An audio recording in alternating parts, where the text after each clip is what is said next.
আসসালামু আলাইকুম ওয়া রাহমাতুল্লাহ। প্রিয় দর্শক শ্রোতা, আশা করি আপনারা সকলেই ভালো আছেন। আপনাদের দোয়ায় আল্লাহর রহমতে আমিও ভালো আছি।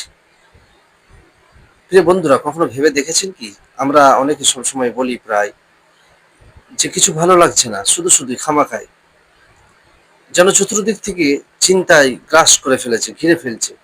কিছু উপায় পাচ্ছি না বের হবার, বা একাকী মনে হচ্ছে যেন চিন্তা, যত ভাবনা, যত কষ্ট, দুঃখ যেন আমার উপরই এসে পড়েছে।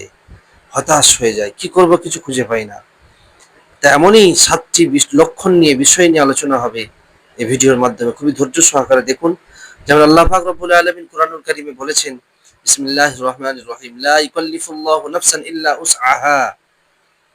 যে আল্লাহ পাক কোন ব্যক্তিকে তার অতিরিক্ত কর্তব্য পালনে বাধ্য করেন না, এবং হতাশ হতেও আল্লাহ পাক নিষেধ করেছেন, লা তাকনাতু মির রাহমাতিল্লাহ ইন্নাল্লাহা ইয়াগফিরুয যুনুবা জামিআ ইন্নাহু হুয়াল গফুরুর রহিম। তাই খুবই ধৈর্য সহকারে ভিডিওটি দেখুন, অনেক কিছু বুঝতে পারবেন ইনশাআল্লাহ। ভিডিওটি শেয়ার করে দিবেন। আসুন ভিডিওটি ধৈর্য সহকারে আমরা দেখি। প্রথম লক্ষণ, ধৈর্যের পরীক্ষা।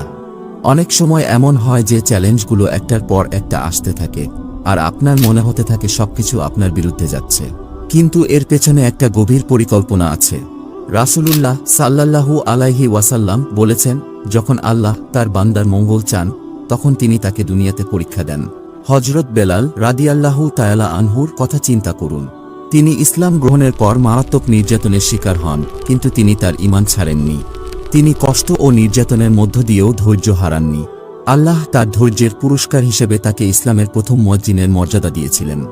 আপনার জীবনেও হয়তো এখন কঠিন সময় চলছে, কিন্তু মনে রাখবেন, এই সময়গুলো আপনাকে ভেঙে দেওয়ার জন্য নয়, বরং আপনাকে ভবিষ্যতের জন্য প্রস্তুত করা। দ্বিতীয় লক্ষণ, অপ্রয়োজনীয় জিনিস ছেড়ে দেওয়া।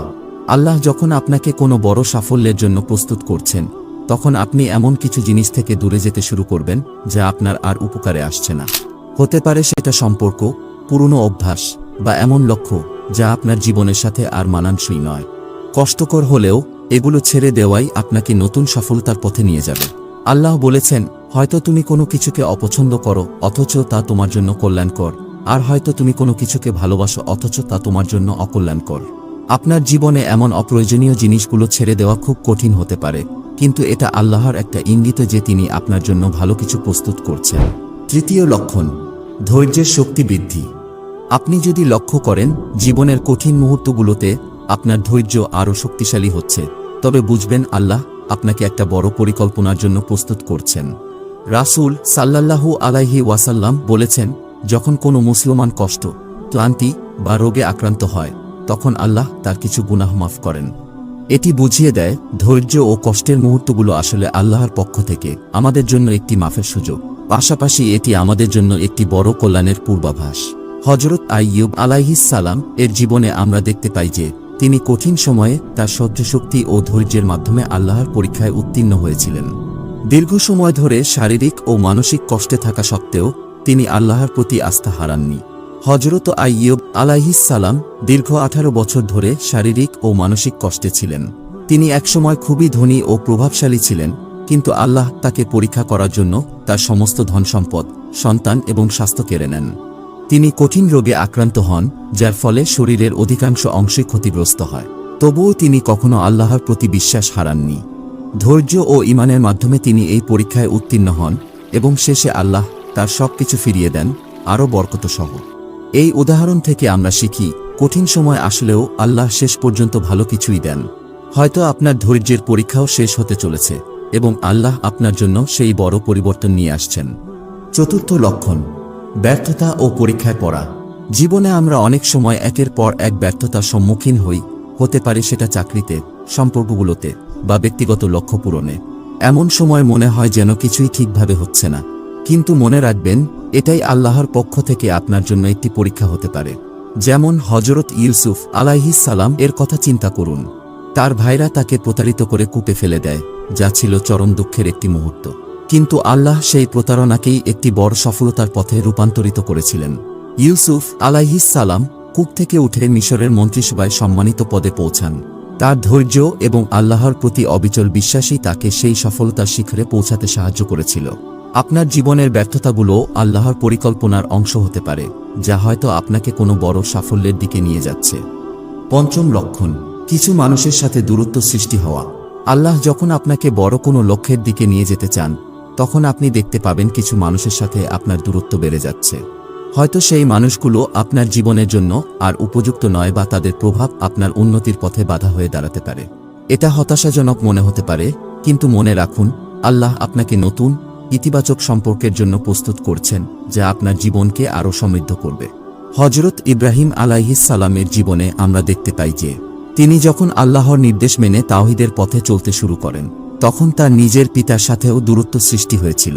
তার পিতা মূর্তি পূজার প্রচলন করতেন, যা ইব্রাহিম আলাইহিস সালামের বিশ্বাসের বিরুদ্ধে ছিল।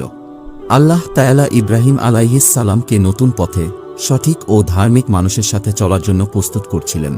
যদিও তার জন্য এটা কষ্টকর ছিল, কিন্তু এটিই তাকে আল্লাহর পথে দৃঢ় হতে সাহায্য করেছিল। যেমন রাসূল সাল্লাল্লাহু আলাইহি ওয়াসাল্লাম বলেছেন, মানুষের ধর্ম তার বন্ধুর ধর্মের উপর নির্ভর করে।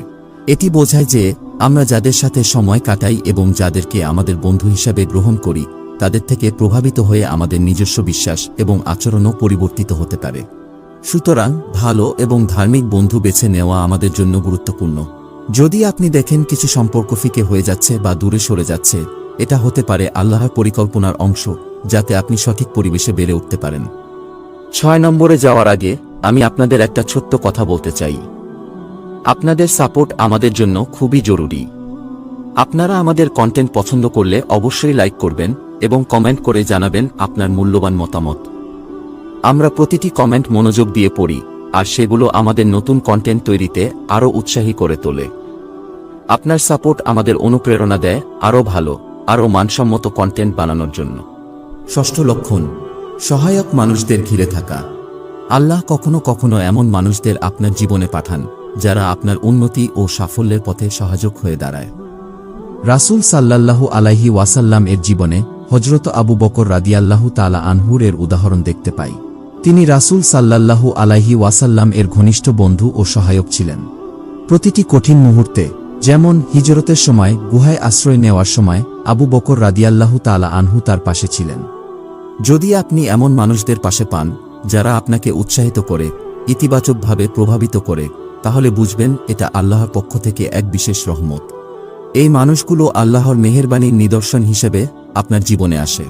তারা আপনার জীবনে এমন শক্তি এবং সমর্থন নিয়ে আসে, যা আপনাকে আল্লাহর পথে চলতে এবং আরও উন্নতির দিকে এগিয়ে যেতে সাহায্য করবে। সপ্তম লক্ষণ, অতীত ছেড়ে এগিয়ে চলার তাগিদ অনুভব করা। সবচেয়ে বড় চিহ্নগুলোর একটি হল যখন আপনি অতীতের কষ্ট, ব্যর্থতা, এমনকি সাফল্যকেও ছেড়ে সামনে এগিয়ে যাওয়ার তাগিদ অনুভব করেন। আল্লাহ বলেন, তোমরা দুর্বল হয়ো না, দুঃখ করো না, তোমরাই বিজয়ী হবে যদি তোমরা ঈমানদার হও। অতীতকে পেছনে ফেলে নতুন সুযোগের জন্য পথ তৈরি করার তাগিদটাই আল্লাহর কাছ থেকে একটা বড় পরিবর্তনের চিহ্ন হতে পারে। আমাদের জীবনে আল্লাহ আমাদের যেসব সুযোগ দিচ্ছেন, সেগুলো চিন্তা করার জন্য একটু সময় নিন।